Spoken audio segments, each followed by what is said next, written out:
The book of Jasher, chapter 5, verse 22.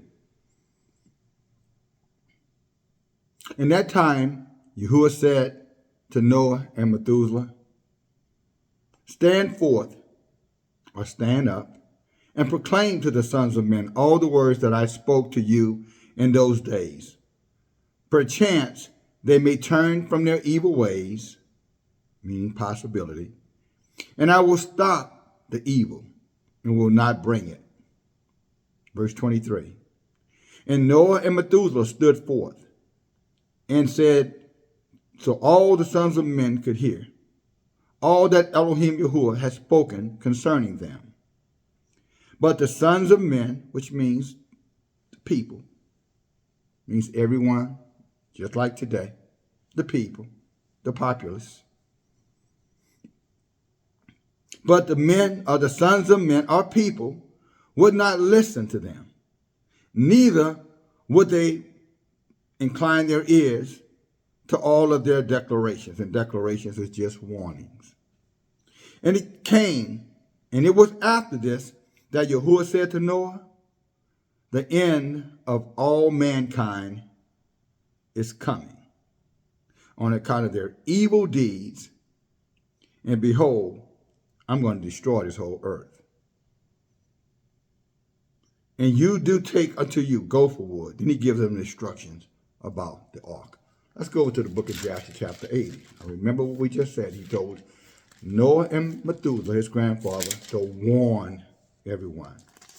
Does that sound familiar right now, brothers and sisters, that there's a cry all over this earth of people warning something is coming, catastrophes, end of time signs, abnormalities everywhere, abominations being celebrated, stubbornness, wickedness. No one wants to hear the truth. Everyone wants to put their head, in the clouds or just ignore. That's a better way to say it. Everyone is just saying, no, just ignore them. Ignore them. It's not that bad. It's really not that bad.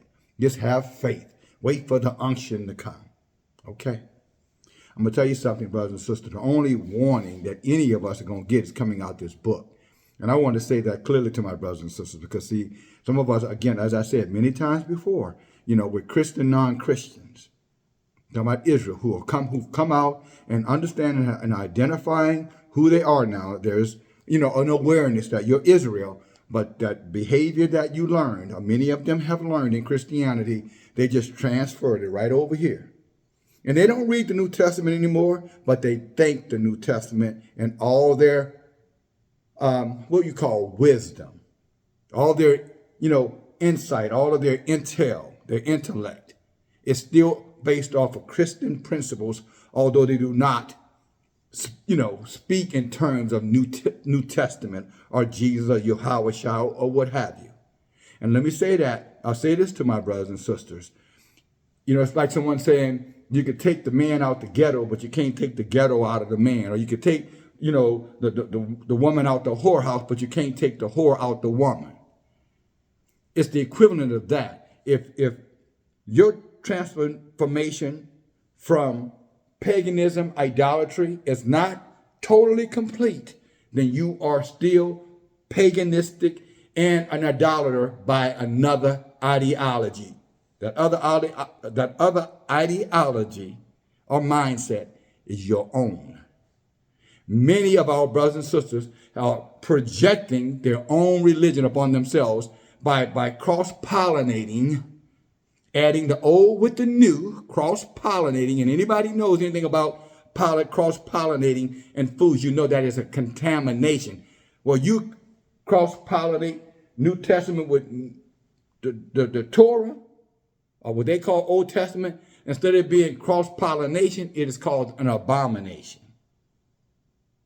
And many of our brothers and sisters, and some of you, I want to warn you to cut it out.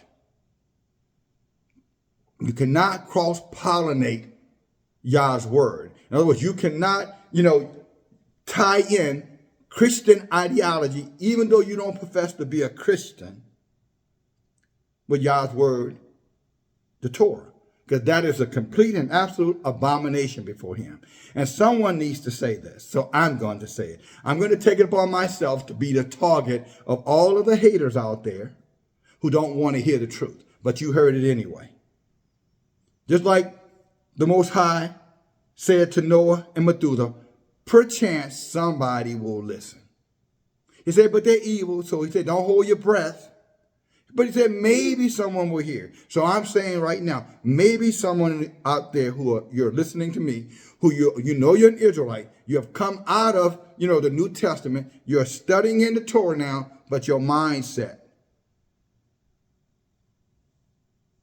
there's still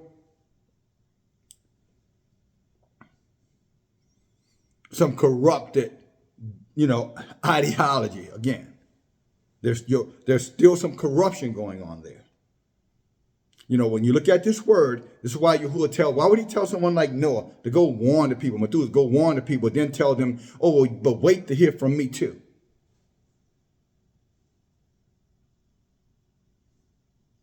Wouldn't that be seen as counterproductive? Why would you, if Yahuwah's going to do all the talking to us, then why do we need prophets? Why do we need watchmen? Why do we need the messengers?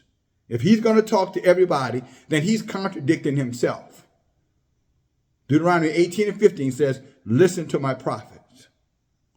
I just read it you Joshua chapter 5, verse 22, 23, 24, where he's told Moses and Methuselah, go and warn the people. So again, listen to my prophets. Why didn't he just eliminate them and just go straight to the people himself? Because he's not the author of confusion. Elohim Yahuwah is sovereign. He's singular in his thinking. He's singular in his presence. So keep that in mind. Again, when you're looking to hear the word of Yahuwah, it's going to come through the mouth of his prophets, verified precepts, verified through his Torah, and Tanakh. That's how you know. There's nothing else that's coming. If there's something else talking to you, it's a spirit. And I can assure you, it's not Yahuwah's spirit. Because if you're waiting for some other voice to come, I'm telling you, it's a spirit. It's not Yahuwah. He says to his prophets, cry aloud, Isaiah 58. We all know that in 1. Cry aloud, spare not, lift up your voice like a trumpet. He says in the book of Amos, chapter 3, verse 6, he says, shall a shofar, crying aloud, be blown in the city, and the people be not afraid? And what he's talking about, afraid, means listening, hearkening, attentive, not fearful, but alert, concerned, awareness, preparedness. My responsibility to my dear brothers and sisters as a leader is to define for you what is reality and what is not. That is my first responsibility. And in helping to define that for you, it is to crystallize these things so you understand what I mean by clarifying. So that you understand and that you grow and you prosper. You're blessed and you're protected. Otherwise, when the darkness takes full control over this flat earth, you're going to be right underwater with the rest of those folk in Noah's day at the first judgment. Because you're hearing, but you're not hearing with your ears. You're seeing, but you're not seeing with your eyes. You're basing everything off of preconceived learnings and teachings that are foundational learnings out of the New Testament. And this is exactly why we teach. This is exactly why we pull everybody together, or at least we invite everybody to come together on Wednesday nights. This is exactly why this channel exists. DFG, End of Time Messenger. So there will be no division, no schism Division, schism, misunderstanding for better clarification, my dear brothers and sisters. You know, many of our brothers and sisters have become so tender and delicate in their thinking that they think the truth is bully pulpitting. In other words, when you tell them the truth, they think, well, you're using a bully pulpit. You're speaking evil. You're trying to harm me. You're trying to hurt me, because we have become a different type of people. Again, Christianity, Islam, Hinduism, all these other isms, atheism, foolishism, have caused our people to look for a tender, delicate, passive way out of all of this trouble that's coming on this earth. And it's not going to happen like that. This book says the great and terrible day of Yahuwah. You can read about that in Joel chapter 2, around verse 30, 31, 32. And you can also read about it in Joel chapter 3, around verse 16, 17, 18. See, that great and terrible day of judgment. Zechariah talks about it in Zechariah 14, around verse 12 and 13. What does he say? Eyes melting in one's socket, tongues melting in one's mouth, skin melting off of one's body. Jeremiah says it's so horrific that the dogs will be eating. Jeremiah 15 and 3 said the dogs will be eating people. Rats and rodents will be eating people. The buzzards, the vultures will be eating carcasses laid all over the place. Because many of our people decided to be dismissive, or again, projecting their own. It's not their own.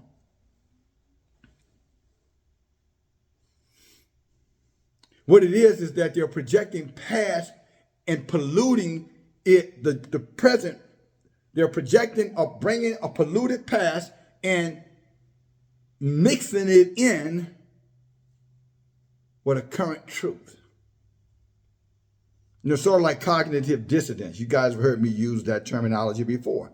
Convenient lies for uncomfortable truth. See, uncomfortable truth means you have to make sacrifices that you don't want to make. Uncomfortable truth means that you're going to have to do things that you thought you never would have to do. And because many of our brothers and sisters don't want to deal with that, so they just kind of project upon Yahuwah. You know, I'm going to wait on him. I'm going to wait on him. And he's saying, no, you're going to listen to my prophets, or you're going to deal with the consequences that my prophet says is going to come because you did not listen. Or be blessed because you did, like those who listened to Noah. Unfortunately, in this situation, you know, it was only 7 people. But let's not just stop right there. Let's go over to the book of Joshua chapter 80. I'm already here. And again, I want to crystallize and clarify. Do not allow yourself, brothers and sisters, to add to this word.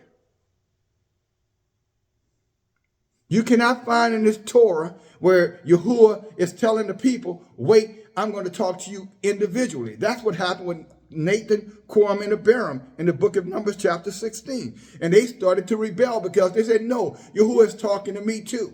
And it wasn't true. He wasn't talking to them. Yeah, they were a part of Israel. They were a part of, you know, all of the processes. They were doing all the sacrifices. And guess what? People went to them for information. We know that to be a fact because of all the people who rioted when they were killed. Talking about those 3 and their families, 250 of them. The rest of the people assembled together and they rioted against Moses. They wanted to blame Moses for Yah's judging those who were rebelling against Moses. And if you know the rest of the story, and if you've been following us again in the teaching, you already know what happened to the rest of those who assembled themselves together to attack Moses, because Yahuwah addressed the situation, because these men were creating confusion by having the people thinking that Yah is talking to everybody when he was not.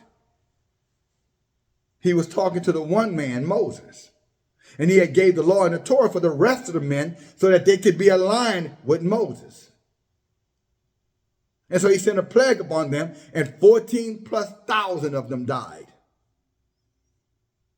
And if it had not been for that same man they attacked, Moses, more would have died.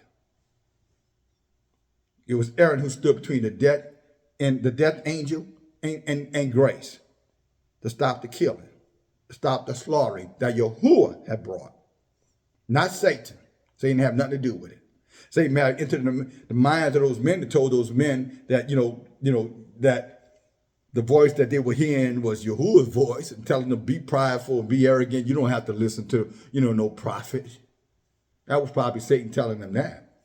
But when that fire came down, that was not Satan. That was Yahuwah's fire. You can read it. They said a cloud gathered above the people, brothers and sisters. Again, this is in Numbers chapter 16. He said that cloud gathered above the people, and then that plague started to come, diseases. And I'm talking about deadly diseases. And it started wiping them out.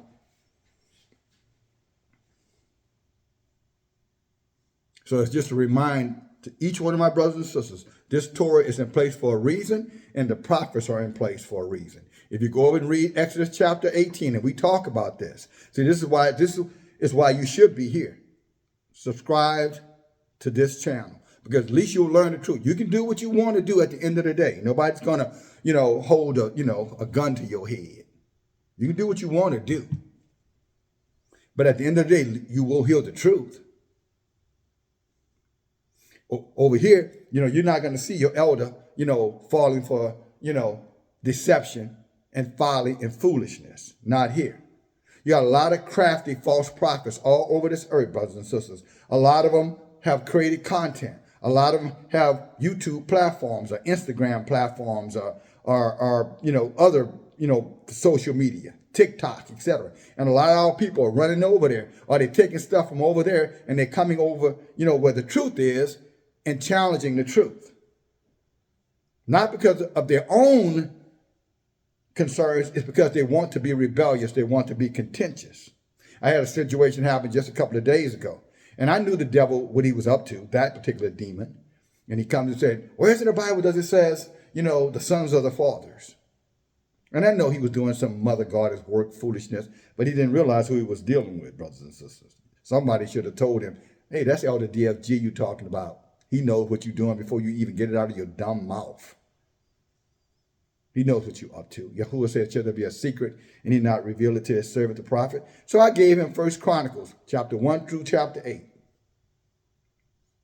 You know what his response was, brothers and sisters? Oh, you ain't no teacher. Oh, you ain't no teacher. Because he thought he was going to get me to debate him. He thought he was going to sucker me in to some folly and foolish, some ideology that, through Kemet and all this woman worship, woman goddess, ISIS worship, thought I was going to take that bait.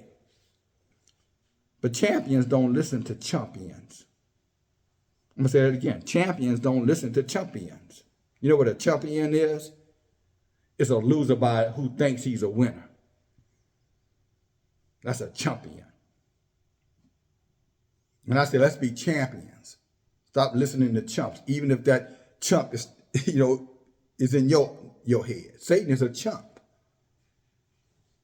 All the falling are chumps. That's why they have no true power. They only have the ability to influence. Yeah, they can touch things on this earth, but they can't do nothing to Yahuwah's anointed. That's why he said in the book of Psalm chapter 105 verse 105 verse 15. Let's look over there. I don't want to mess it up. Hallelujah. Look what it says. And this is why we don't have to fear them, brothers and sisters. Talking about all these naysayers, all these, armchair philosophers coming at us, with their own little dogma. Psalm 105 verse 15 says clearly, touch not my anointed and do my prophets no harm. Now you think they're going to respect this? No, they're not going to respect it. Oh, that's just one little place you find it. Okay, then how about that? Let's go to 1 Chronicles chapter 16. 1 Chronicles chapter 16, verse 22. Let's go there.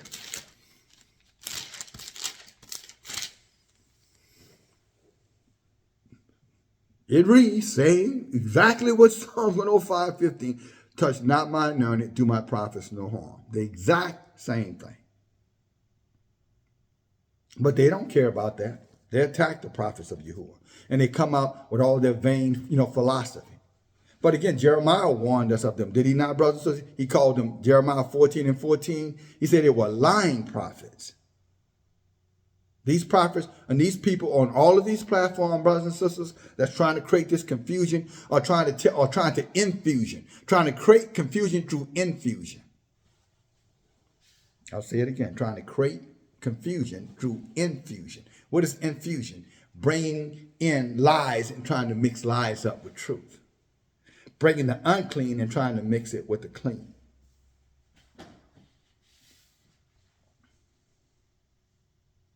So be aware of them, even if them is yourself. And there's no better way to know that you know for sure than to be studying with other like-minded believers, being led by someone who Yahuwah has called to teach. And you'll know Yahuwah's prophets because they will always teach with the book open. And they won't be just running around grabbing things to plug things into their ideology. No, they're going to take the word and they're going to break the word down so that the only messaging that you're going to hear is the word of Yahuwah. See, that's what those camps do. GMS, Israel United in Christ, ISUPK, HOI, Gathering of Christ Church. That's what they do. They'll find a particular scripture, then they start to plug holes in. They start to plug in the holes. They create the holes, and they plug in the holes they created. And then the people are like, oh, Elder Rashad is so smart. Oh, Apostle Sahar is so strong. Oh, Bishop Nathaniel knows it all. Oh, my Pastor Dow, he's the biggest he's the biggest, the teacher on the planet. Oh, Gino Jennings, man, he don't tolerate nothing, although he's got a church full of homosexuals and pedophiles. And he told all his people to go take the jab, or they couldn't come to his church. Yet he's hearing from Yahuwah. So when he talks about lying and false prophets in Jeremiah 14, Isaiah 56, 9 through 11, that's what he's talking about. And they are all over the place. And unfortunately, some of our people served under them, worshiped under them, and they have taken that same ideology and saying you're standing with the DFG family. And I'm telling you, you're invited to be here, but not with that mess, you're not. See, we can't deal with the ACANs. We cannot have ACANs among us. Bringing their idolatrous ways and then living amongst us. What I mean, fellowshipping among us. Not for long anyway. Once we identify it, we're going to go on the attack. Once I identify that you're one of them, if you're an ACAN and I identify you, I'm going to attack you. So I'm going to tell you up front. So you might well just go, on your own. Why don't you just go ahead and go? Because once I identify you, I'm going to attack you. I'm going to attack you unmercifully. I'm going to be relentless. In other words, I'm going to try to tear you to shreds. Long after you think I should have let go, I'm going to still be biting your ass. As a warning to the rest who might so desire to come over here and pollute the righteous remnant of Yahshua with your own ideology. Coming up with doctrine that's not consistent with this book, bringing New Testament twistament, the book of the dead, or the woman ideology, woman God is foolishness over here. But clearly states that the teaching and the covering and the leadership and the rulership is men's business.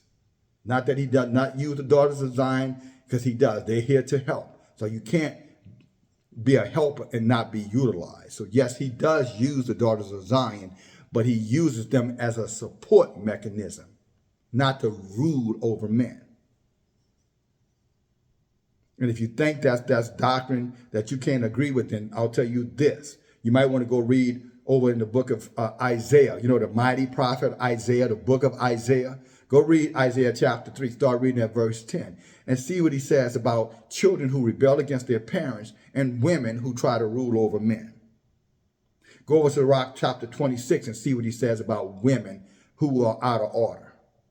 Go over to I know they will love this, brothers and sisters, Proverbs chapter 31, what Height said, where that the virtuous woman exists, and she does exist. I know a few of them. But go over there and read the same chapter about the virtuous woman. Go read verse 3 and see what it says. I'll let you go read it. You go read it. It says what it says to a man. And this is for you, the brothers, this female worshiping you. This tender, delicate man talking. Go read it. The oversensitive ones that when they hear the truth, they want to, shake their fists at Moses. Shake their fist at Noah. And some say, well, when did they shake it? Well, we just talked about it in number 16, where they shook their face at Moses.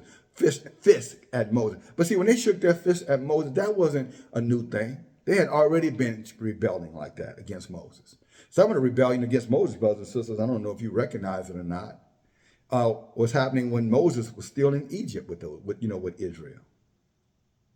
Well, some of you, would you be surprised to know that Moses was on the battlefield fighting for Yahshua, and the people were still not willing to stand with him? I'm going to say it again. Moses was on the battlefield against Pharaoh, against a multi-million-dollar army. One man and his brother, Aaron, were fighting on behalf of all of Yahshua in captivity, enslaved, and they were still rebelling against Moses. How many of you knew that already? Some of you did, I know, because you're studying with us. Again, we teach with the book, open, as we're doing today. And we teach with precepts, hammer and saw. So that you can learn and you can be strong and secure in your knowledge, so that, when Yah is talking to you through his prophet, you don't have to be questioning anything. You understand? No, I'm going to follow. I don't need to be questioning him. The word is right there for me to verify what he's saying.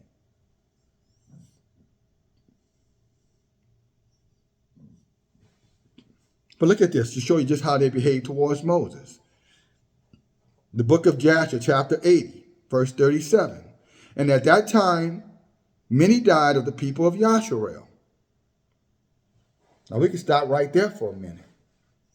For all these people, I love Yahuwah. Why he don't love me? I love Yahuwah, brother. What make you think he don't love me? Because you're rebellious.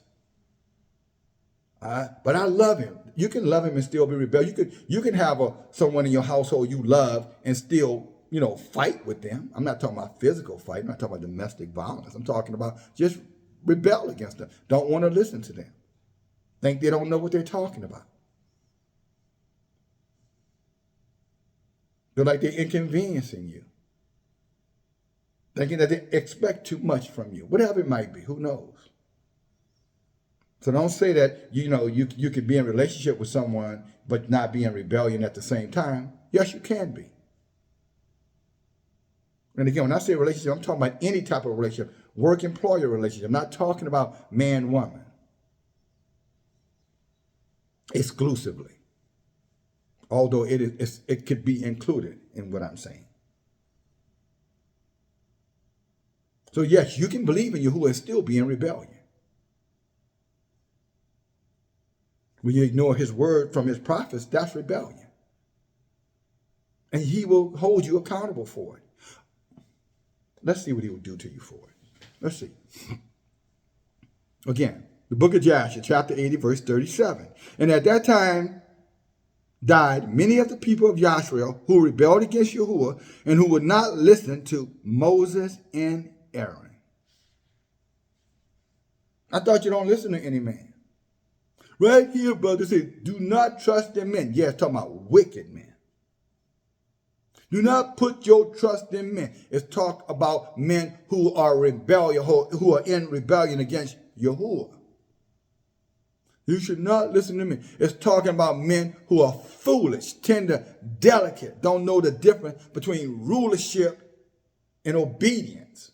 They can't discern the difference between, better said, let me give you a better. They don't know the difference between obedience and rebellion. They don't know the difference between the two. Because see, some of them are in rebellion, but confusing their brothers and sisters with obedience. See, they're saying, I'm being obedient, but they're really being rebellious. Because they're not doing what they're supposed to be doing, and they're using, I'm waiting on Yahuwah, or I'm being obedient to justify it. Be careful you don't fall into that snare yourself, that trap. You should always be questioning, am I, being rebellious under the guise of being obedient? Or maybe it's not a guise. Maybe you are sincere, but you don't know the difference. Well, now you do. Because Yahuwah will never contradict himself, ever. If there's a contradiction here, no, it's just a lack of understanding by the individual who thinks there's a contradiction here. I remember talking to one of my dear brothers just recently. I want to get into the name. And he was talking about the whole situation, who killed King Saul. And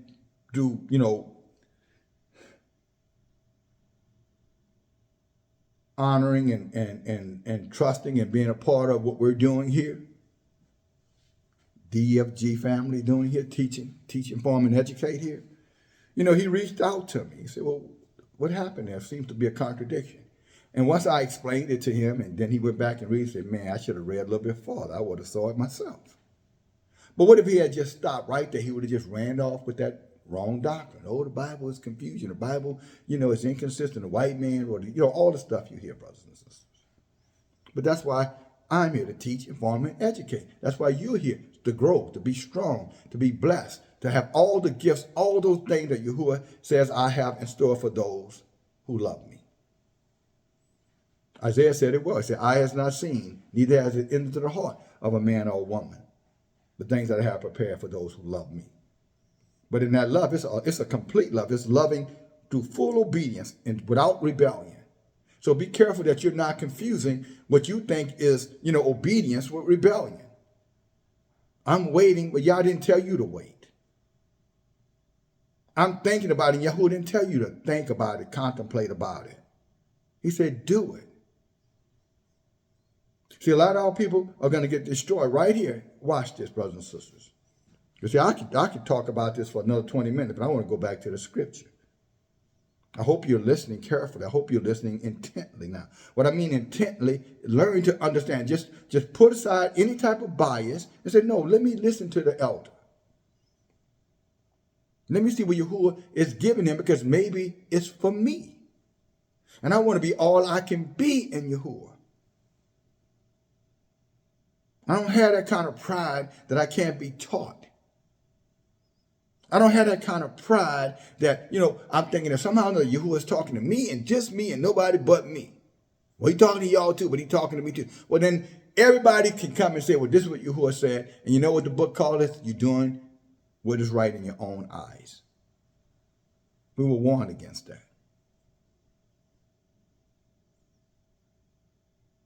We were warned against that.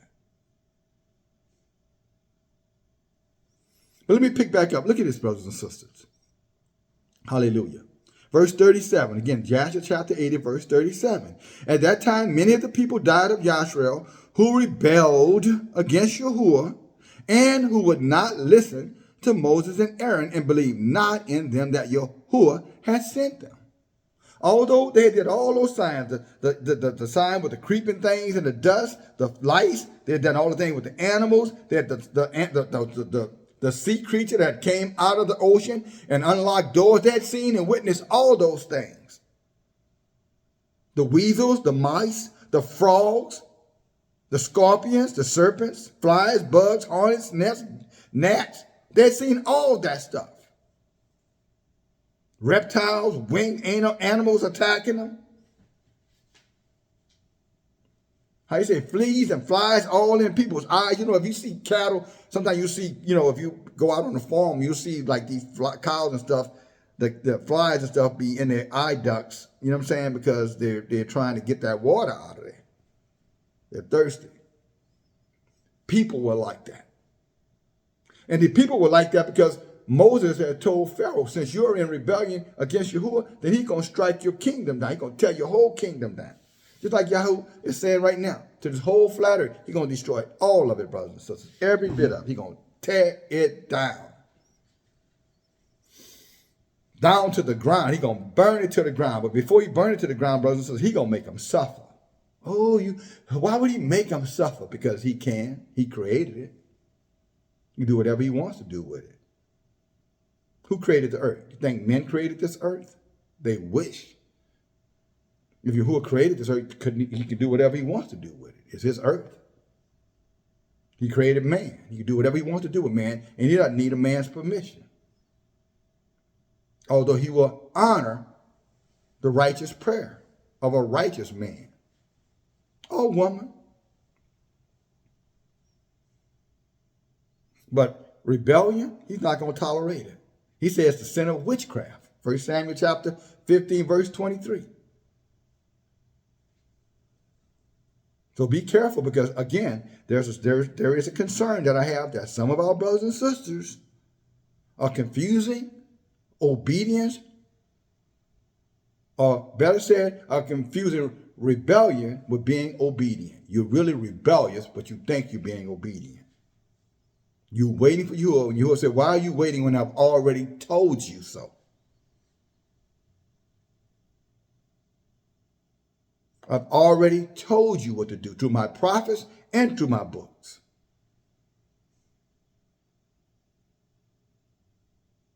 So here's the situation. Moses and Aaron are there telling the people that it's time to go, to come out of these cities, as I've been saying to many of my brothers and sisters,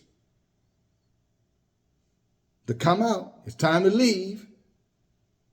And many of our brothers and sisters are just sitting there doing nothing. And I've said on Shabbat, okay, what are you going to do when it's too late for you to do anything? What are you going to do then? Because somebody's going to be getting eaten by them dogs. Somebody's going to be getting ravished. Someone's going to be getting eaten by those rats and snakes and every other animal out there that eat flesh. Because the book says so. It's going to apply to somebody. Somebody out there going to be cannibalizing people. Go read Deuteronomy chapter 28, verse 53. It says it. Matter of fact, it said men going to eat their own children. Eat them literally for food, because they're always starving to death. You know that little one you love so much? You die for him. You die for her. Him, her is what he's talking about. Since you're sitting over there and you're complacent, well, I'm going to wait and see. Okay, you're going to wait too long.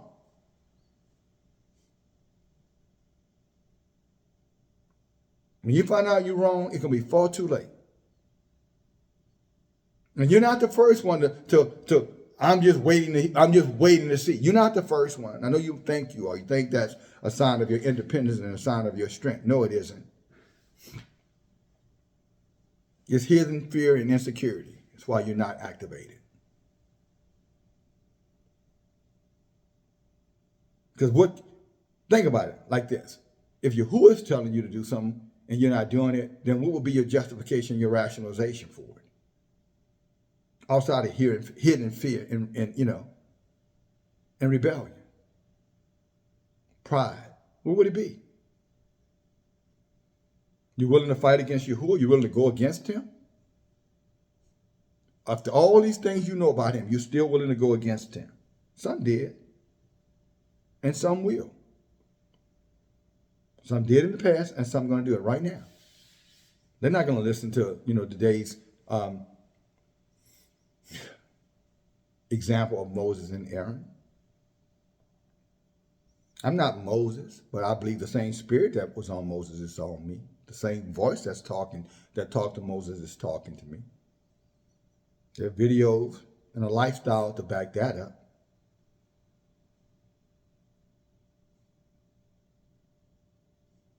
Messages, teaching. Some you know about, some you don't know about. Some you see, some you don't see. You don't need to see. But it's still happening. See, I don't get on the public announcement system and say, hey, guess what I did this morning when I helped such and such and such.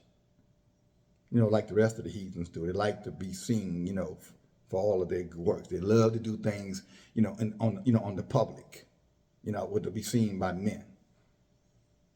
In them churches, they run up there, give offering. In them churches, just throw stuff out there so everybody can see them. But when you have to do it quietly, I'm not going to do anything yet. I'm waiting on Yahuwah. Okay. When he takes it all from you, I guarantee you, at that point in time, some will go back and say, well, yeah, let me do it again, and I'll do better, but then you're not going to get a second chance. This book clearly says when you hear Yahuwah's voice, you had better listen. He told these men to tell them, warn the people. He said, but if they don't listen to you, it's on them. Ezekiel chapter 3, verse 17. He said, you go warn them, Ezekiel, son of Adam. He said, but if they don't listen to you, it's on them. But you go warn them anyway. They're not going to like what you have to say for the most part, but you say it. So it's getting sad.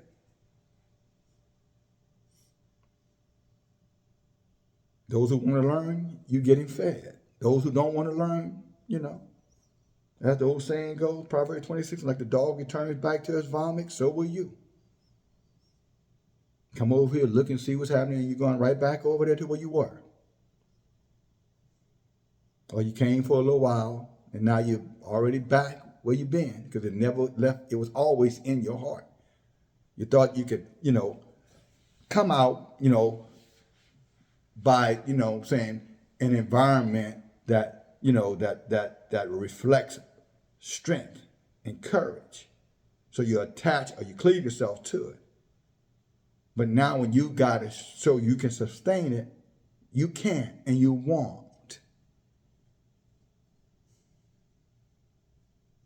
Not because it's impossible, it's because you never really wanted it. You like the idea of it. There are many like that, brothers and sisters. Again, Ezekiel chapter 30 said what? He said they love to hear that word, 30 and 30. He said they love to hear that word, but they don't know. When they come down to actually doing that, that's something, they're not going to do it. They're not going to do what they're told to do. They're not going to do it. He said they're not. But just know there will be a prophet. They would know there was a prophet amongst them. That's verse 33, Ezekiel chapter 30.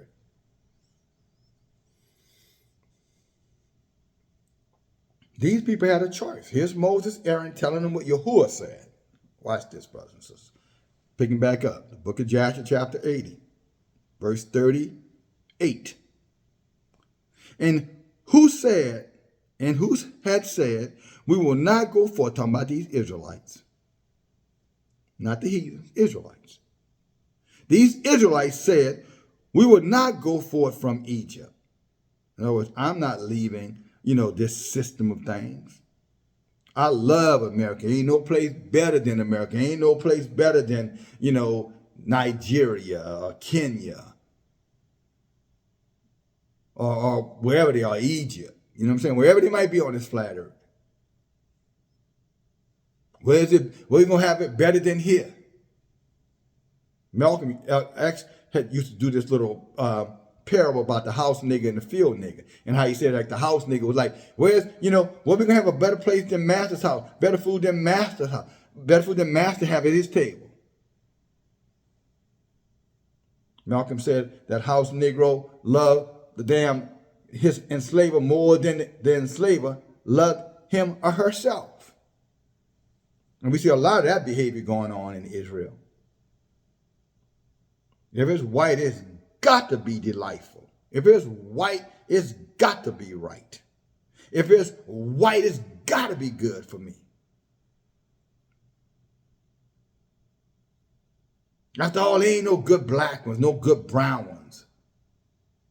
Well, you might want to click on the news, all of you who got this infatuation with non-melanation, and see how they're now eating, chopping these women up, doing all kind of hostile, violent things to these so-called Israelite sisters who, trusted them so much.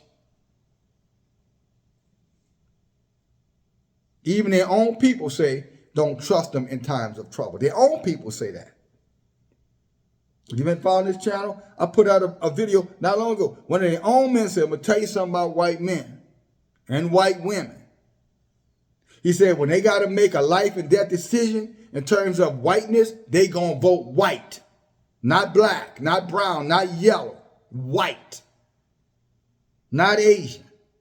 Not Puerto Rican. Not Jamaican, not Haitian. They're going to vote white. Not Texan, not Floridan, not Massachusetts, not Rhode Island. They're going to vote white when their asses are threatened by other whites. Now, this is their own people saying that about their own people. You don't know them better than they know their kind, just like they don't know us better than we know our kind, although they think they do. And unfortunately, many of our people among us agree with them about us, like they know all, I don't know how many millions of Israelites on this flat earth. Somehow or another, they know us all. Only a fool would be so naive to think something so ridiculous. But many of our people are fools. Oh, you calling people fools? No, you calling yourself a fool when you don't listen to wisdom, when you don't listen to the wise, when you don't listen to someone who just might, by happenstance, to know just a little bit more than you. Never understanding if you listen to them, you don't lose yourself. You just embolden yourself. You're strengthening yourself. Iron sharpens iron. That means the more you learn, the greater you become, the stronger you become, the more resilient you become, the more potential you have. It has nothing to do with marginalization.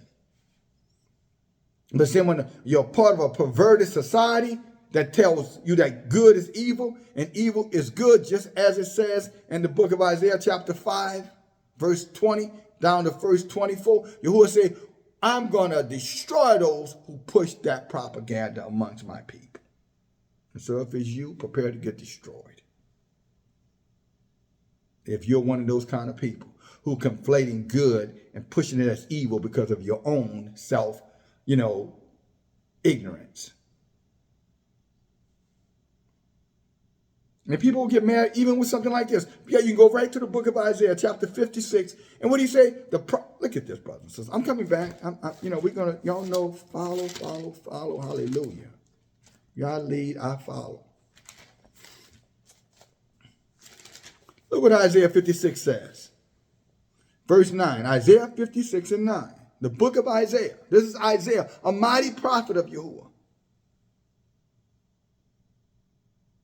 He said, all the beasts of the field come and devour, and all the beasts in the forest. Verse 10, this right here. His watchmen are blind. Talking about they are ignorant. They are all dumb dogs.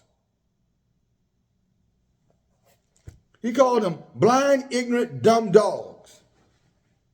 And you'll get angry at me for saying what Yah said. They'll get angry with me, brothers and sisters, because they don't read the scripture. They don't want to know the truth. They want cognitive dissonance. Just tell me lies and more sweet lies to make me feel comfortable in the situation that I am, although it's all about to fall apart. And then Jeremiah tops it off here. Look what Jeremiah says, brothers and sisters. I know my voice is starting to carry, but I'm a lion. I roar. You living among the little pussycat men, then I guess they always whispering why they don't do anything.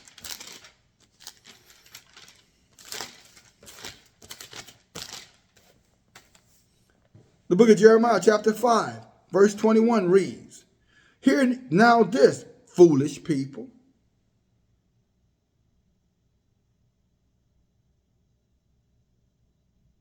But I'm getting accused for calling people foolish when I'm just telling you what the word says. And what is a foolish person? A person that's in rebellion. A person that's conflating Yahuwah's word. A person that's confusing rebellion with obedience. A person who said they trust in Yahuwah, but yet they trust in the things of men. They trust in the system that's created by men. Although we were told Let's go with Deuteronomy chapter 14. I'm coming back to Joshua. Look at Deuteronomy chapter 14. We were warned about this stuff, this kind of behavior. The very thing that's going on amongst our people right now, we were warned against it, brothers and sisters. Look at this. Talking about trusting in this system. As someone asked me earlier today, very good young man. He said this, striving, trying, love Yahuwah, love the truth, love the elder. He asked me about student loans. I said, well, if you're asking me, would I pay him? Hell no. Right now, it's about 1.5 million Americans. And you know that ain't us who haven't paid their loans. So the heathen's not paying their loans, but you gonna pay them? I wouldn't. They're gonna threaten and say all kind of stuff. Well, they're gonna put a 1.5 million people in prison. I want to see that. Better when most of them are white folk who not paying them. So-called whites, Edomites, or whatever they are.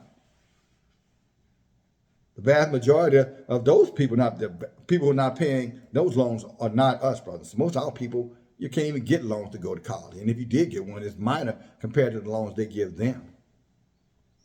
So trust me. No, don't trust in their system. Ask yourself the question, if I'm going to invest in their, education system, then how come when I got out of the damn college, there wasn't a job awaiting me that would pay me at least 5 times what I paid to go to college? So I could get out of the debt instead of making me a debt slave, where I'm paying my college to debt for the rest of my life, living, if not in poverty, just a little above poverty, because I can't get out of it because I'm paying them my money for an education that's really substandard and in some cases quite right. In some cases, outright antiquated. Somebody think, can you imagine if you went to college to be, let's just say, an administrator, government administrator, 4-year college, got your, degree, bachelor's in business administration.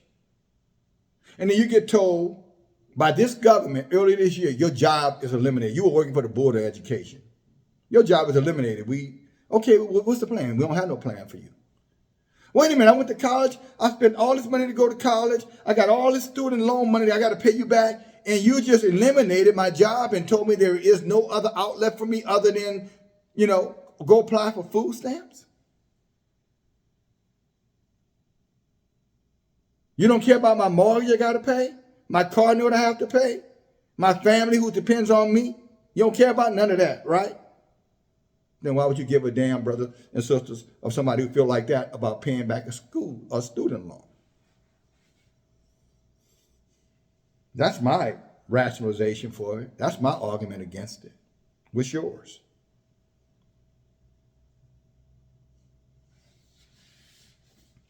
Look at Deuteronomy chapter 18, verse 14. It says here clearly, brothers and sisters, for these nations, talking about Joshua. Matter of fact, I'll start reading at verse 13. You shall be perfect with Yahuwah, talking to Israel. This is Moses talking to our people after we left out of Egypt. We're going back to Egypt in a moment. But after we left out of Egypt, this is Moses talking to our people, those who followed him out of Egypt, those who trusted Moses like Yahuwah told them to. He said, you shall be perfect with Yahuwah. For these nations which you shall possess, talking about wherever we are living, whatever nation, country, continent we're on, they listen to sorcerers and divinators. You know what divinators? These are spellcasters. Sorcerers are people who cast spells, who use all type of programming, social engineering, fear tactics, occult, religions, pastors, bishops, priests, cardinals, apostles, popes, elders, imams, rabbis, nuns, whores, pimps and hustlers to seduce you into complying with their ideology, their thoughts, their system of government against Yahuwah. That's why they say you two men can get married legally in some of these countries. Two women can marry each other legally in some of these countries. Yet Yahuwah said a man should not lay with a woman like he lay. A man should not lay with a man like he lay with a woman.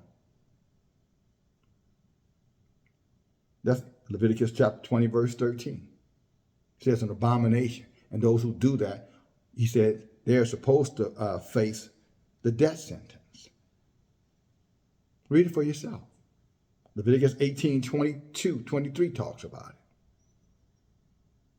But this system and many other systems of government approves it. That's why I say we should be listening to them. He said they are sorcerers, witches, and warlocks. They push and prescribe medications, and now 1 out of 5 of them are addicted to antidepressants. They're addicted to it, brothers and sisters. If you took them off them drugs, they would literally lose their mind. And unfortunately, many in Israel are part of those addictions. Many of our brothers and sisters were persuaded to give your children, what do you call it, medication, because to keep them attentive in the classroom. Retinol and some of the other things, I don't know much about it because I never gave it to mine. I would have never dreamed of giving it to mine. I had one of my friends who gave it to his son, and I pretty much asked him had he lost his damn mind, and he took his son off it. Now his son is an engineer. But prior to that, the boy was going, the boy was actually living, he was going in retardation. His life was going backwards. The kid was regressing instead of progressing on them drugs. And he let his woman tell him to give it to his son. He listened, and then by the grace of Yahuwah, because he was my good friend, he trusted my judgment and took his son off of that. And his son is doing well, married with a beautiful family now. But had he continued that route, son would probably be somewhere, still, taking opioids or whatever it is he got to take just to be able to live with himself.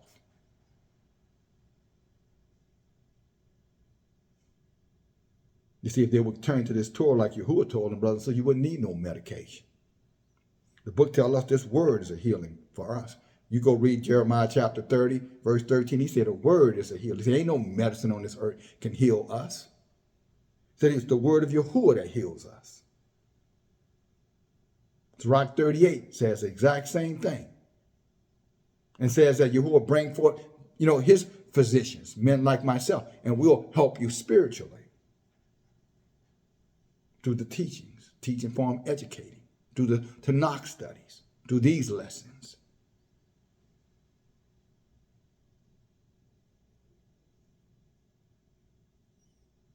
But see, they think they're wise by telling us to the contrary, and many of our people are following their ignorance. Again, and they're using Israelites to perpetuate that ignorance, to promote it. Men and women. Israelites coming up against this truth. They love that Jesus, they love that white man, black man religion so bad they will do anything to stay over there. Tell any lie to justify it. Including, again, claiming to be waiting on Yahuwah when Yahuwah has already spoken. Long ago, I might add. They're way late.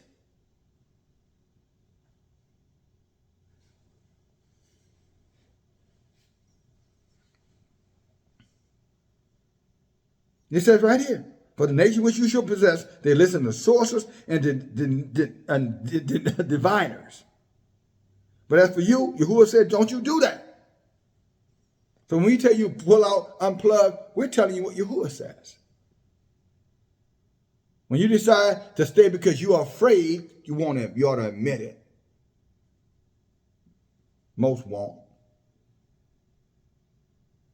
Just recognize that you're going against Yahuwah. And because you are going against what he said right here, brothers and sisters, then I want you to understand this is what he said. Go to the book of Proverbs, chapter 28.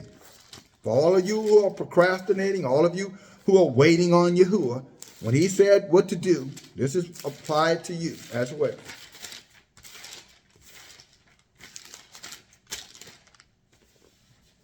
The book of Proverbs chapter 28, verse 9. He that turns his ear away from hearing the Torah, even their prayers are an abomination to Yahuwah. So that applies to you. He said, if you're not going to listen to Moses, you're not going to listen to Aaron, you're not going to listen to my watchmen, my prophets, then don't waste your time praying to me because I don't hear your prayers. You wonder why when Samuel told Saul in 1 Samuel chapter 15 that he was practicing witchcraft because of his rebellion. You notice that Saul went to Samuel and said, Samuel, would you pray for me? Now remember that part? He went to Samuel. Samuel, pray for me. You know why? Because Saul knew the Torah. And Saul knew that he had been in rebellion. He knew Yahuwah wasn't going to hear his prayers. It's funny how many of our people say you know the Torah, but you still praying to Yahuwah, even though you know you're not doing what this Torah says.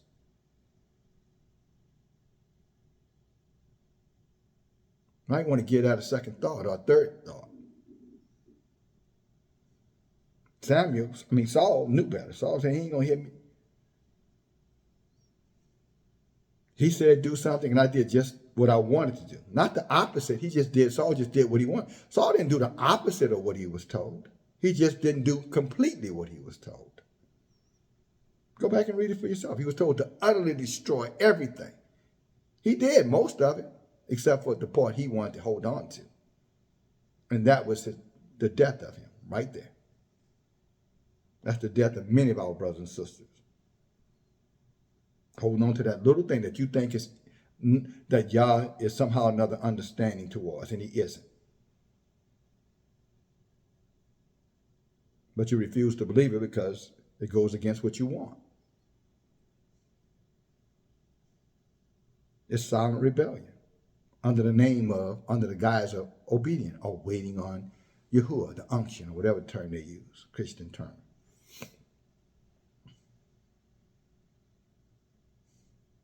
And y'all not going to keep waiting on them to do what is right. We studied that a couple of weeks ago. Matter of fact, a week ago, Monday. Studied in the Wisdom of Solomon, chapter 12. Y'all remember that? Y'all say, I'm going to warn them, then I'm going to stop warning them. You remember that study, brothers and sisters, in the mall? The music playing in the background. Some of you probably will have a hard time hearing.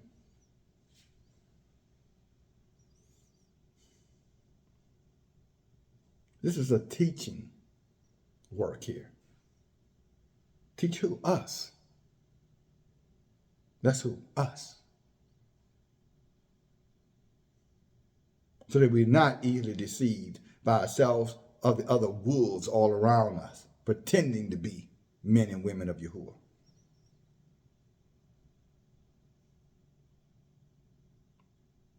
Faking it till they make it. In other words, so they're taking total advantage of you. And then by the time they finish you and release you back to us, you're damaged goods.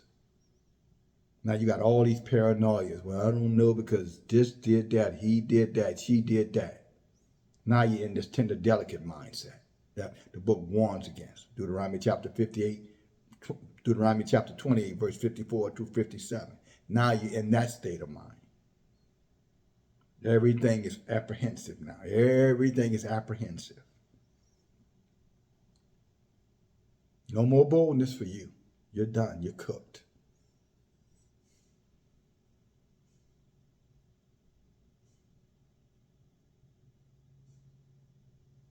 So this is a warning to the rest of us, brothers and sisters, those of you who are not in that state of mind. This book, this Torah is important. When Yah sent forth his messages of warnings and say, come out, get out, you need to be making plans to do that. And I'm not talking about storing up stuff that they're just going to break in and take. Well, Yahuwah is going to be with me no matter what. I didn't say he wasn't going to be with you if you're obedient. But in the obedience, he said, come out. He said, don't stay in Egypt. Let's go back to the book of Jasher. Come on. Look what he says over here. Chapter 89. Chapter 80. Sorry. Look what he said to them. Verse 38. I'll go back. Book of Joshua chapter 80, verse 38. 80 and 38. Who said, we will not go forth from Egypt, lest we perish with hunger. In other words, I'm going to lose all my stuff. In the desolate wilderness. I ain't sure about all that, Elder DFG. And who would not hearken to the voice of Moses, would not listen to Elder DFG. Me. And I'm telling you, who has said we need to get out of these cities right now, brothers and sisters. For it's too late. Because see, when there's chaos and mayhem takes place, that's why they put National Guard all over the place. Because they're going to need them.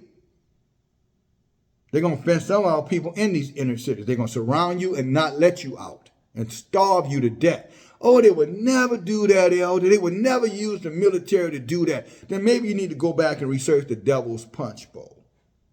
How many of you guys have heard of the Devil's Punch Bowl? What happened to our people down in Natchez, Mississippi, right at the end of the Civil War. The Union soldiers had went through Mississippi, defeated the Confederate Army in Mississippi. These were the ones supposed to be fighting to free the slaves. Freed the slaves in that area, and then took all the slaves and pushed them into an area, surrounded that area, and told them put military police around it. I mean the army around them, military police, National Guard, whatever you want to call them today. Put them around there and let them starve to death. Diseases took effect down there, hunger. Oh, I can't even imagine what other kind of abuse happened, sexual abuse and every kind of other abuse. And they left them there to die because the good white folk didn't want them in their suburbs. Now, you can go read up on that yourself. This elder don't teach lies.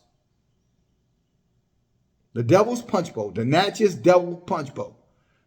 I have people from Natchez. My mother and father are Mississippians. I know all about Natchez, southwest Mississippi. And their area right now, Natchez is known for its peaches. You know, the fruit, the peaches. And guess what? Anybody who know the history of Natchez, they don't eat peaches from that area because they know that area was a cemetery for all of the ex-slaves who were left there to die by Union or so-called good white people. The ones that are trusted. You know, the ones who ain't like the rest of them. The ones who fight for your freedom. Those ones are the ones who put them in there. And they were working, you know what I'm saying, for they put them in there and left them, and nobody cared. And they're going to do it again. It's already in motion. So you stay in these cities, and some of you in some of the suburbs, when you get surrounded there, you're going to remember what I said. And I'm only telling you what this book says, and I'm using history to back it up. And it doesn't matter what continent you own. South Africa, you don't know anything about apartheid in South Africa? Seriously? Rwanda? You don't know nothing about the Rwandan genocide in Rwanda? You know, Africans killing Africans? Well, a little more complicated than that, but we'll leave it there. You don't know anything about the Ugandan genocide in Uganda with Idi Amin? Who was backed by white folk, by the way, in case you didn't know, the British. Mass murdered his people. And I can go on and on, but I won't. It's not necessary.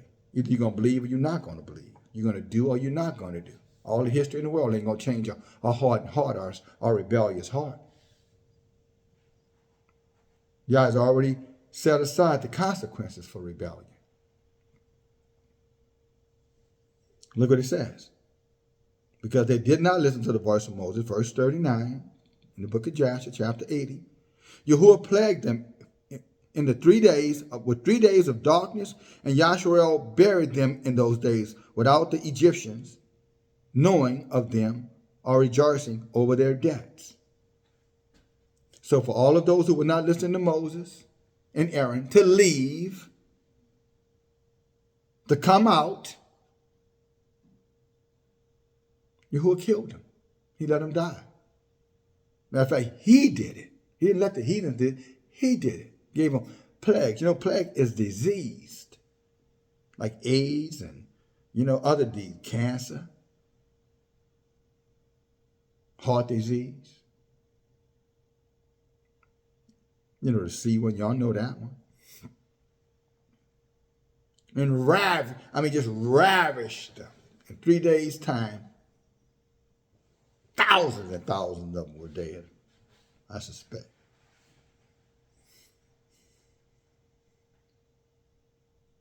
All because they wouldn't leave. They wouldn't listen to Moses and Aaron.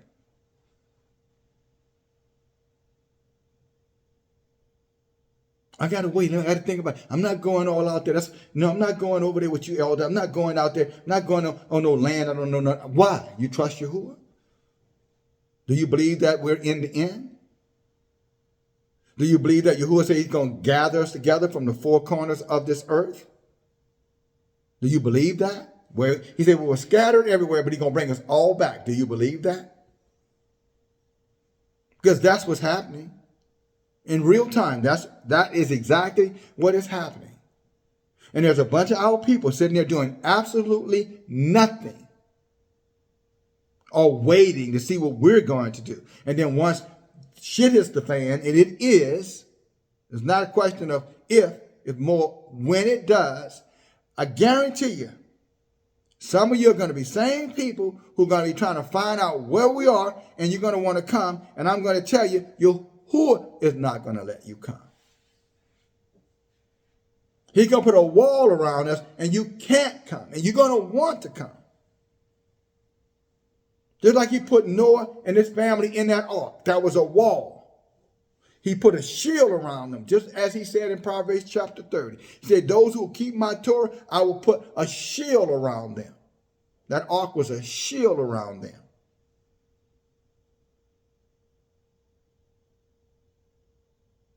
When Egypt came to attack our people, when they left, Yahuwah put a shield around our people by what? Putting that ring of fire or holding them back. And then our people went through the water. Then they came and y'all used that same shield to drown all of their wicked asses. All of them Africans got it.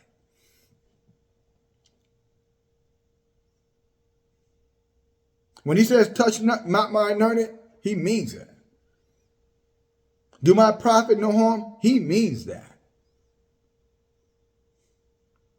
Right now, many of our people are sick. Many of our people right now are diseased in the minds. Many right now people are living lives far beneath what Yahuwah said they should have. And you know why? Because of rebellion. Because they choose the way of the heathen. They'd rather be a part of the heathen system of things, which means you get handouts. You get charity. You get what is left over. You get the crumbs from the master's table. And many of our people, are so blind, they think the crumbs is eating the master's crumbs means the same thing as sitting at his table. In other words, white acceptance.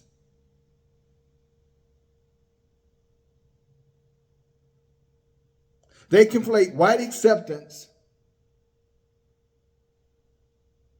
as being invited to the table when all you're doing is getting a crumb. Because eventually, white will turn on you. It's in their nature. Innately in their hearts. I guarantee you, some of them hearing what I'm saying, they're getting steaming angry at me. And they know good and so well that's the behavior of their ancestors, which means them. They're just as associated with their ancestors and their behavior as we are associated with our ancestors and our ancestors' behavior. But how would there be a difference, brothers and sisters? So we are the children of Abraham, Isaac, and Jacob, right? Mainly Jacob. Talking about the righteous remnant, Jacob, Yahshua. So we claim that because we are. But somehow when it comes to them, they don't claim the mass murderers, those who forced our people into the Natchez punch bowl, those who lynched and murdered our people, those who enslaved our people, raped our women, raped our men, colonized our people. So they're not associated with their past, but somehow or another, you profess to be associated with yours. So somehow or another, they're disconnected from their ancestry, but you're not disconnected from your ancestry. Now you make that make sense, wise man and wise woman. Because if you are a part of the chosen, then they are a part of the wicked. And it's not even debatable. Except you be a reprobate, marked for damnation.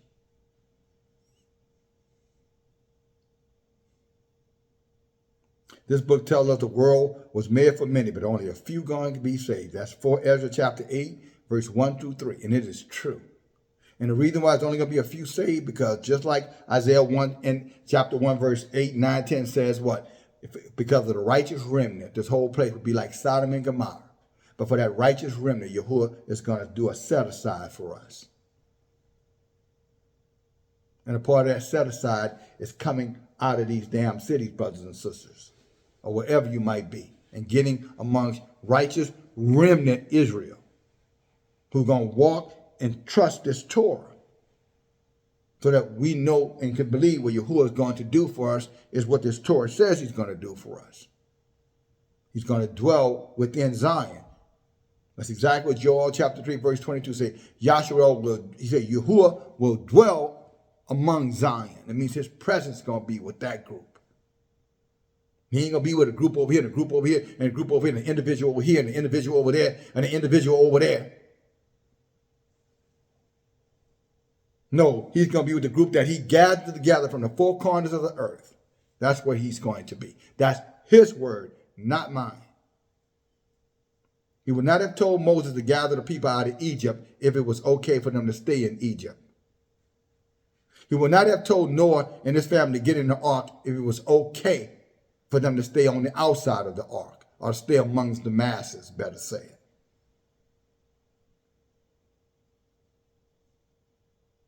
And if he does not change, Malachi 3 and 6, he said, Yahuwah, he said, I'm Yahuwah, I change not.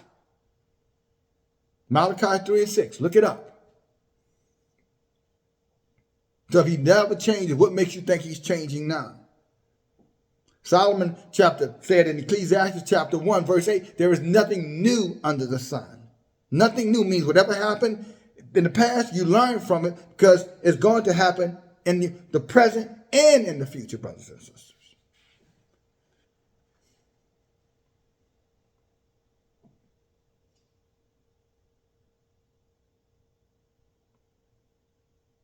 That's why he's saying, come out from among them so you don't be destroyed.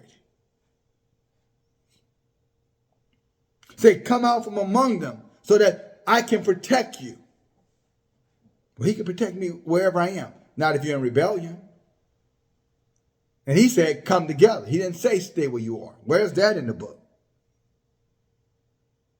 Again, like I said earlier in this message, a lot of our people are conflating. You brought your Christiantics, your New Testament ideology, and you brought it right over here. You take the whole out the whole house, but you can't take the whole out the whole. She's still going to be a whole wherever you bring her, unless she repents and changes. You're going to turn out all the women in the new environment you bring her wicked ass in. Or his wicked ass. Oh, he's cursing. Yeah, whatever.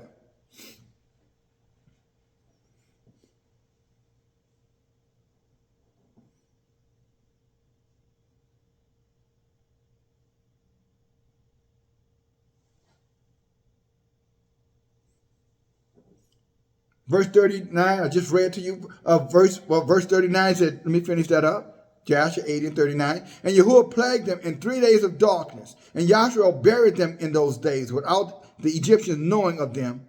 are rejoicing over our deaths because they love to see us burning and hanging and miserable. I'm talking about the enemies of Yahshua. David said in Psalms 83, that's every nation. And many inside of our own people enjoy our suffering. That's why they turn against us and go outside of Israel.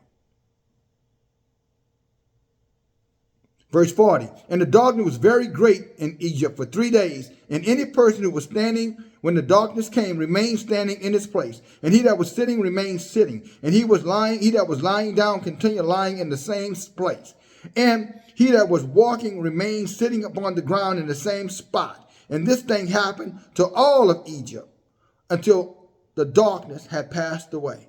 And the days of darkness passed away, and Yahuwah sent Moses and Aaron to the children of Joshua, saying, celebrate your feast and make your piat. He says, because I'm going to kill all of your enemies. Their firstborn man or woman or beast.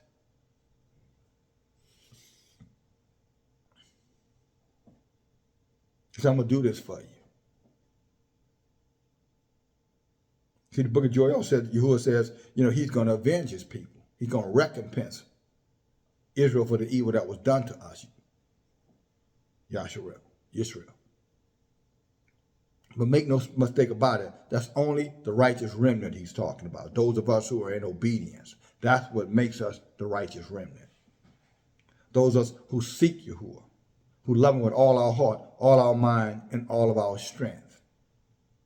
Those who understand the importance of, one put 1,000 to flight, 2, 10,000. In essence, they understand the importance of community. But a righteous community, not a community, infestated with, with every kind of wickedness like you see with Straightway and some of these other communities. Most of these communities, I don't care if they're here or Portugal, wherever they are, have been infiltrated by grieving about greedy wolves and dogs. Pretending to love the people, but don't. And that's why it's so hard for many of our brothers and sisters to accept this teaching, this messenger. So many of our people have been abused and misused that we don't even know good when we see it anymore. We're conflating or confusing, love with hate. Truth with abuse. Strength with hostilities.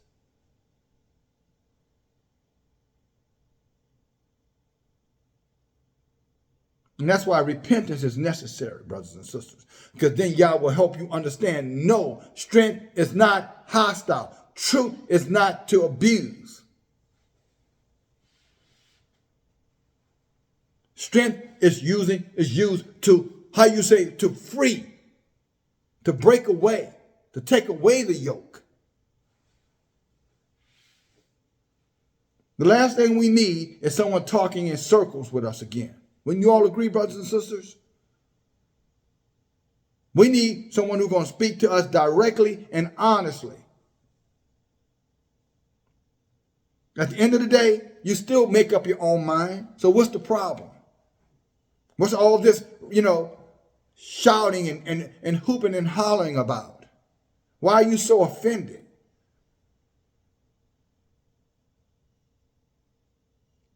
Why does it have to be your way to be right?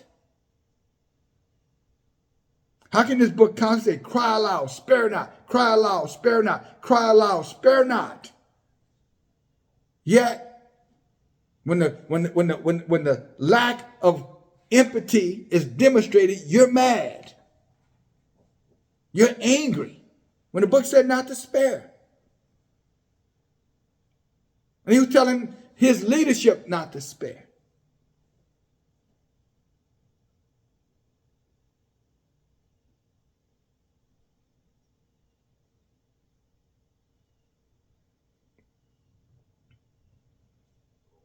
The question, I think that many of them out there who profess to be us, brothers and sisters, they really need to go take a second look in the mirror, because I got a feeling that they don't know who they are. I don't think they know who they are.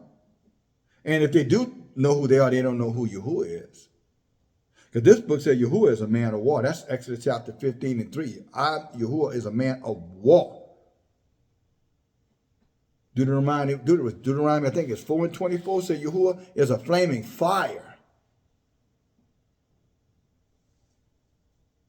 They're confusing Yahuwah with the homosexual Yahuahs.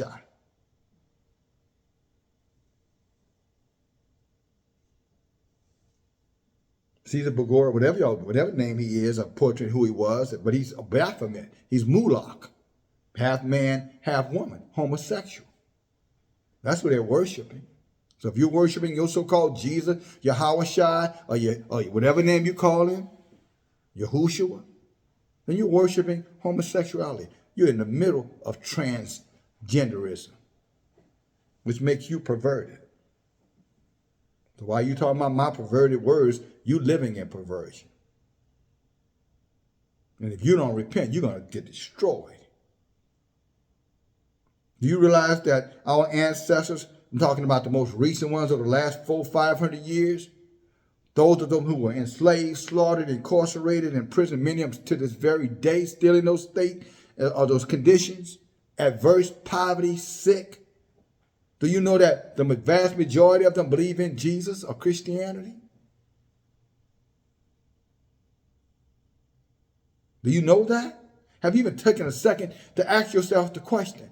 Then if they're serving the right Savior, Redeemer, then why are they in the state that they're in?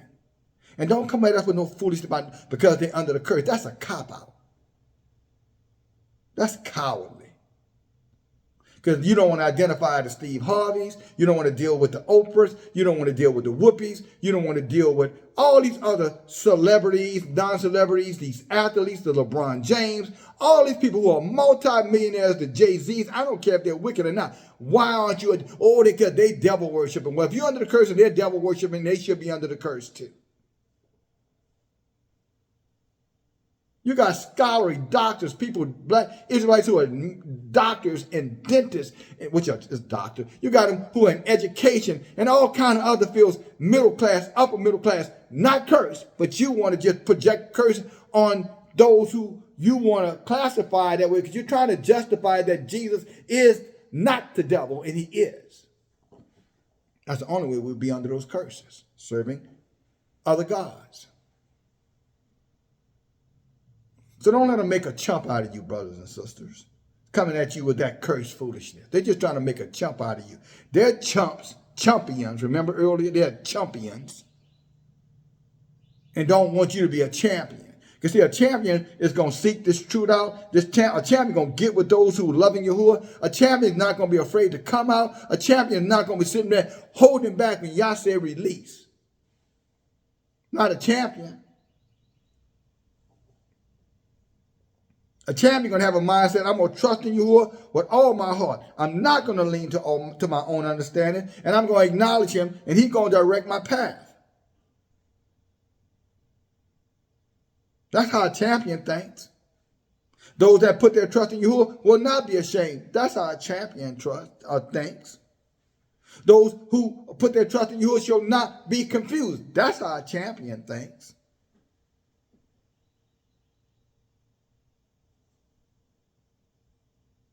The righteous, as bold as a lion, means that you don't sit around waiting, you get to doing. That's our champion thing.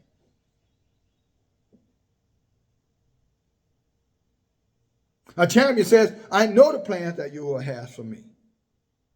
A plan not to harm me, but a plan to do me good, to prosper me, to give me a future. That's how a champion thinks.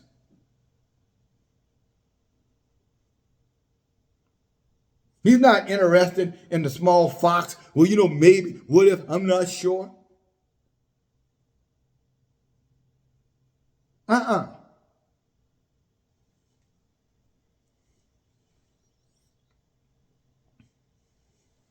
champion has a mindset of this. The strength of Yahuwah teaches my hands to war and my fingers to fight.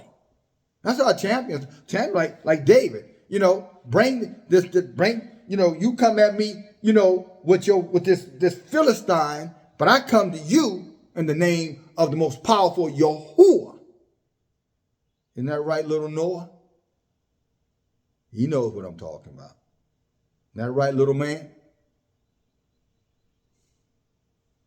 So we ain't gonna be no cowards around here. Not what we're gonna be. But you stay out there and you're not listening, brothers and sisters, and you're letting these people seduce you with their doctrines of devils and making you afraid and holding on to things that, quite frankly, not long from now, is not going to do you any good. Because when they crash this monetary system, your money is going to be worth dust. But see, having a homestead and having, the things that we need to protect and defend ourselves and to feed and have a form of safety, that's where the strength, that's where the real treasure is going to exist.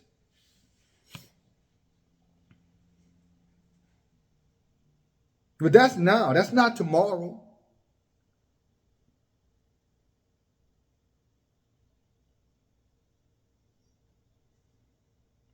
When Moses told those people it was time to go, Noah warned those people it's time to stop, they refused. And look what happened. They were waiting. Well, let me see. And we know it in Noah's day because they went to Noah when the water started saying, okay, I changed my mind now. Okay, I agree with you now. And what did Noah tell them, brothers and sisters? He said, it's too late. He said, for 120 years, I've been telling you this. Some of you have been hearing, well, my mom was talking about the end of the world. My grandfather was talking about the end of the world. My great-grandfather was talking about the end of the world. Oh, that's probably about 120 years, and then it happens. Then it happens. Then it happens. So who cares if your grandmother was talking about it, 100 years ago, and your mama was talking about it 80 years ago, or maybe your great-grandmother 100 years ago, your grandmother 80 years ago, your mama 40 years ago, and you now. That's about the perfect timeline.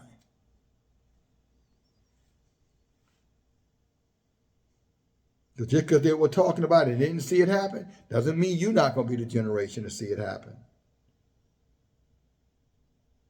And according to that clock that's ticking, all the indicators that are going on around the world, 8 earthquakes, Afghanistan had one yesterday. All these massive floods going on all over the place, snowstorm in places where normally that's a little bit of everything. So hot, you can't be outside. We were kids. In my day, we played outside all day long. Only time we stopped was to go get some water or go get a sandwich. Sun was definitely, bearable. You could be outside in the sun. I grew up in New Orleans. But humidity, that makes it feel like you're inside of a steam room. And we played all day long. Sun come up, the sun go down in the sun. All summer. Try that now. Put your child out there now for 3 hours. See if you're not on your way to the hospital. These heathens, and Yah has judged this earth through the heathens. He will use the heathens to judge this earth. He's going to use these heathens to judge Yahshua, unfortunately. But it's going to be Yahuwah.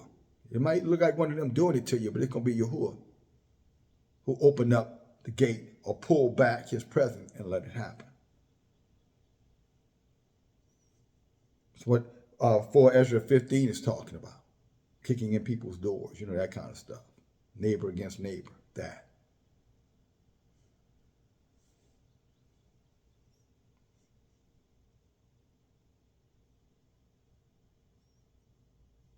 Again, look at it. Debt, mayhem everywhere, brothers and sisters. Government totally out of control. Not just, they are just, look at them. Are you looking at them? None of them know what to do. Putin doesn't know what to do. Zelensky, Netanyahu, who's just a mass murderer. Them devils always know what to do. They just kill, murder, and steal. But look at them. Look at the school system. Look at the educators in the school system. Look at the medical industry. You can't trust them anymore. You can't trust the doctor. He's working with the pharmaceutical companies. Do you know he gets commission every time he puts you on drugs? Did you know that? Every time he ups your prescription and gives you something stronger, depending on the cost of that, he gets a bigger cut of it, commission. The damn sure can't trust the church. Thank Jakes.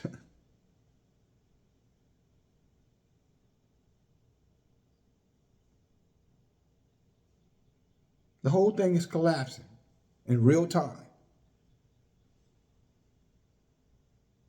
And just like you will use Noah and he used Moses, he's using me to tell you, my brothers and sisters, wake up, it's time to come out.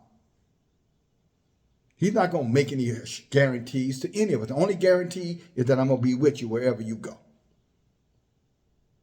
Not other than that, you're not getting any guarantees. You're going to trust in him, and then he'll show himself strong on behalf of you. Otherwise, you're going to be left to yourself, which means you're going to be left to these vicious, masochistic, I can't say that word, but you know what I'm talking about, madmen, psychopaths, who are not going to have no respect for men, nor women, nor children, nor babies. And trust me, you're going to regret it.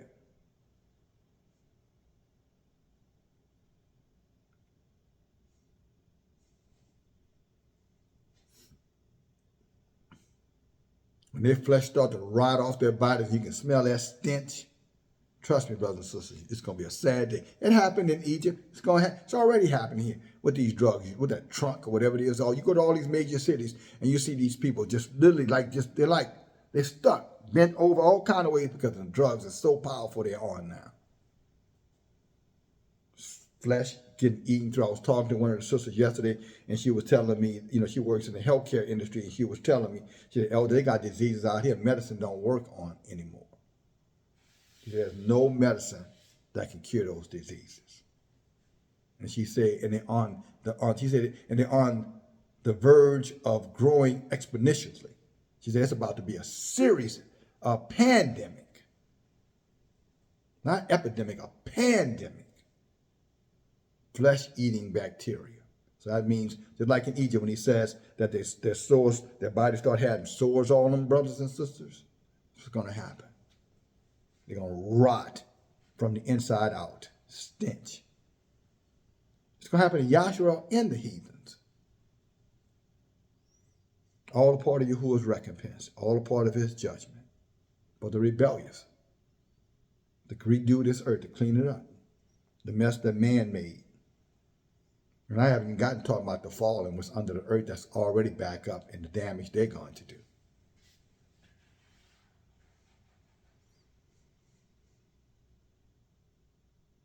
The haunting and the tormenting.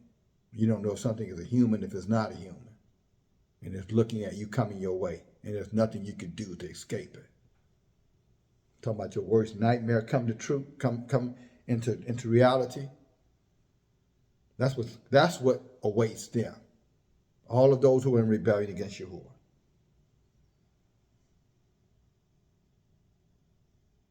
And I bring this stuff up, brothers and sisters, because again, like I said before, I'm not here to scare you. I don't have time to scare you. My job is to warn you. You're not looking at a man that's afraid. If you don't know what fear looks like, then I guess I can't tell you. But I know one goddamn thing, it doesn't look like this. I will stand up for myself. I will fight for myself.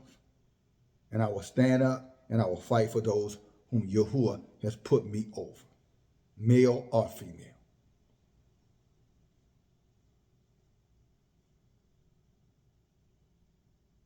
So my job is to warn you, to inform you, or better said, teach, inform, educate. And your job is to listen and activate.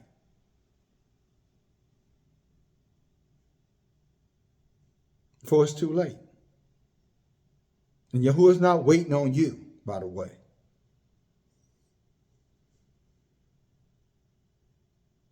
He already told all of us what to do through his word. He's not waiting on you. You're just in rebellion and not dealing with it. You're confusing, again, rebellion with being obedient. Well, I'm going to wait on Yahuwah. Wait for when he's already told you what to do. He used Moses, told them, come out. They said no, y'all killed him. Used Noah. Noah says, stop. They kept doing, y'all killed him. Somehow or another, that doesn't, you can't figure that out. If he does not change, you think that he's not doing the same thing right now?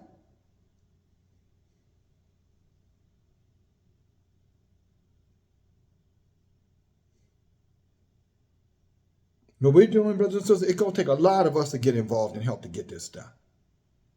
A lot of us. And I'm not talking about using pennies and nickels. We'll need real help.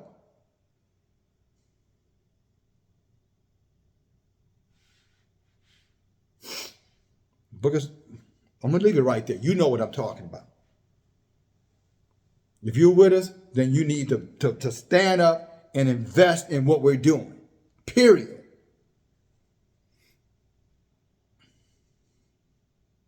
And if you're not, that's okay. That's on you. But I know the story, how it ends for you. Maybe you don't. You might want to go read. I'm going to just tell you like this. If you're trusting Yahuwah, then you already know what to do and how to help.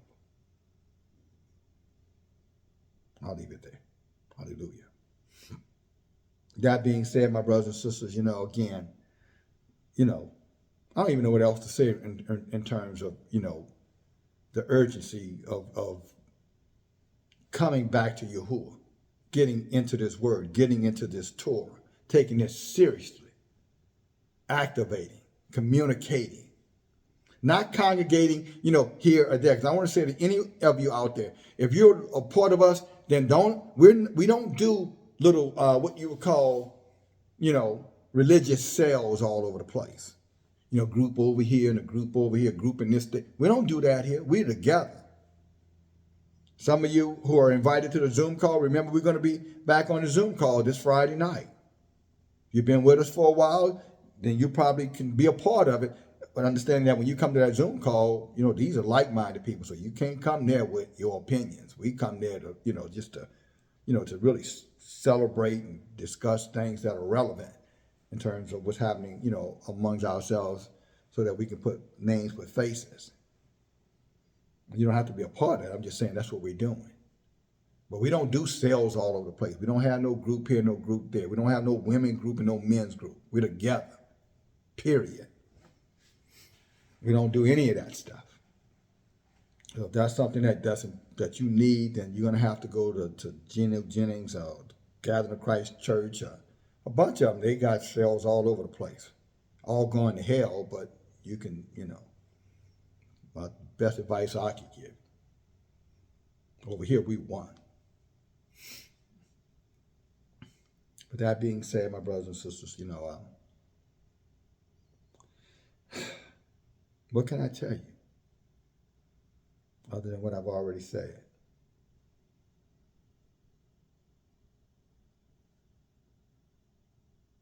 It's going to happen. And unfortunately, it's going to happen to many people that we love, brothers and sisters.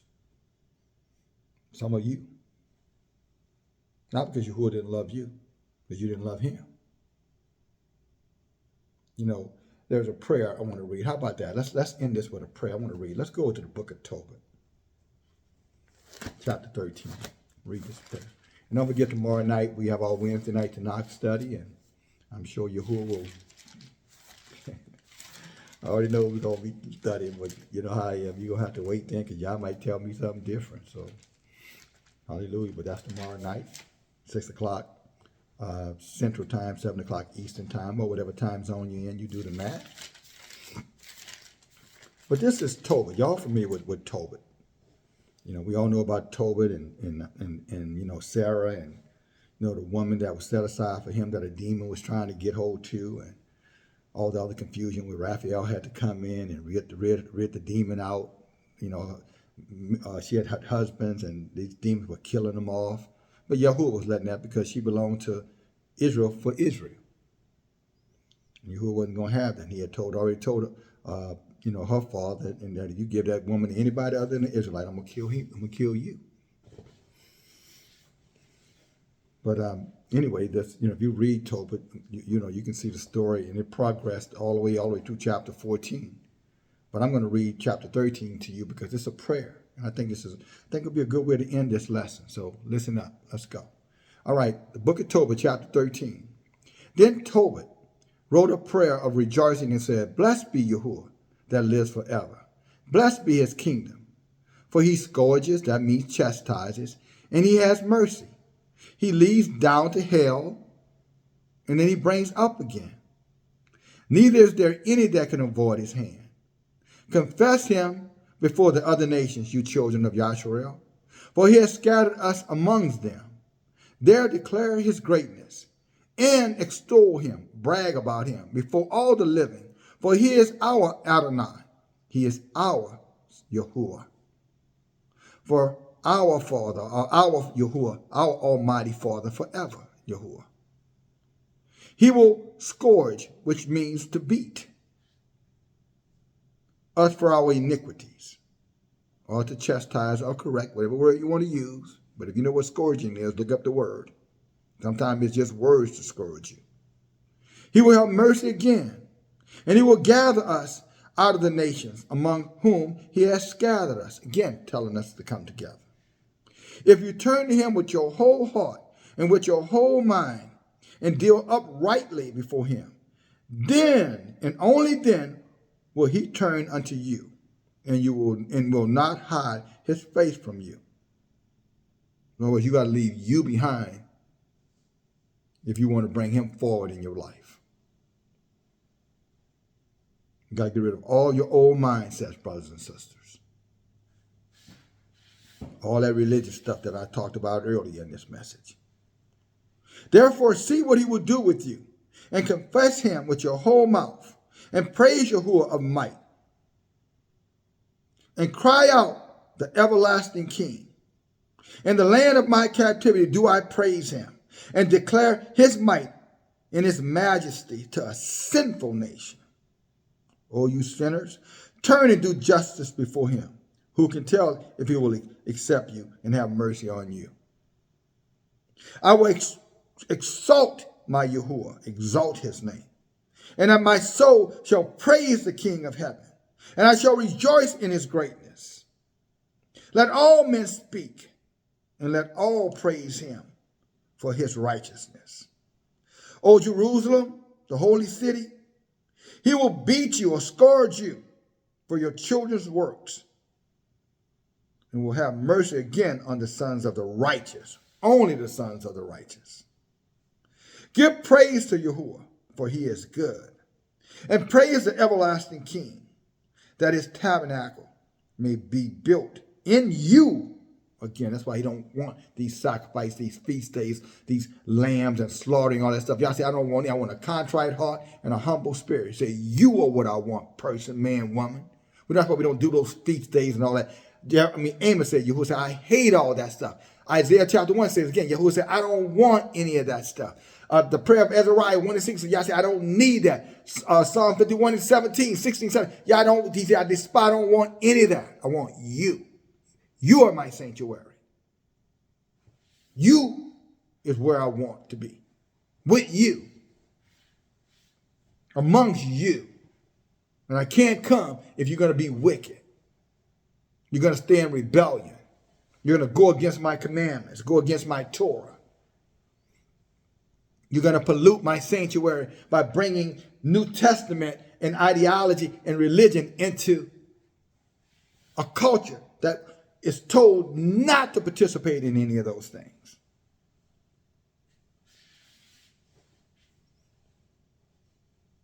So you're my tabernacle. That his tabernacle may be built in you again with joy. And let him make joyful there in those that are captives and love in you forever those that are miserable. You ain't going to be miserable for long. Many nations shall come from far to the name of Yahuwah with gifts in their hands, even gifts to the King of heaven. All generations shall praise you with great joy. Cursed are all they that hate you, and blessed shall all be that love you forever, says Yahuwah. We say to Yahuwah. Or Yahuwah is saying to us through Tobit. Rejoice and be glad for the children of the just, not the children of the wicked. For they shall be gathered together, again, coming out of these cities and other places, and shall bless Yahuwah of the just. O blessed are they which love you, for they shall rejoice in your peace. Blessed are they which have been sorrowful for all of your chastisements, for they shall rejoice for you when they have seen all your glory, and shall be glad forever. Let my soul bless Yahuwah, the great King. For Jerusalem, which is Israel, shall be built with sapphires and emeralds and precious stone. And your walls and your towers and battlements will be made with pure gold. And the streets of Jerusalem, our streets, shall be paved with beryl and carbuncle and stones of ochre. And all our streets shall say, Hallelujah! And they shall praise him, saying, Blessed be Yahuwah, which has elevated, which has extolled it, which has confirmed it, which has established it forever. Hallelujah. Beautiful. All right, brothers and sisters, share this video, thumb it up. Time to come out. Those of you who are helping with this work, I appreciate you. We need more of you. We need some of you to be a little bit more generous than you've been. We got to get this work done. Hallelujah. All right, brothers and sisters, with all love and respect before you, before Yahuwah, we are one. And it's time to come home before it's too late. Shalom.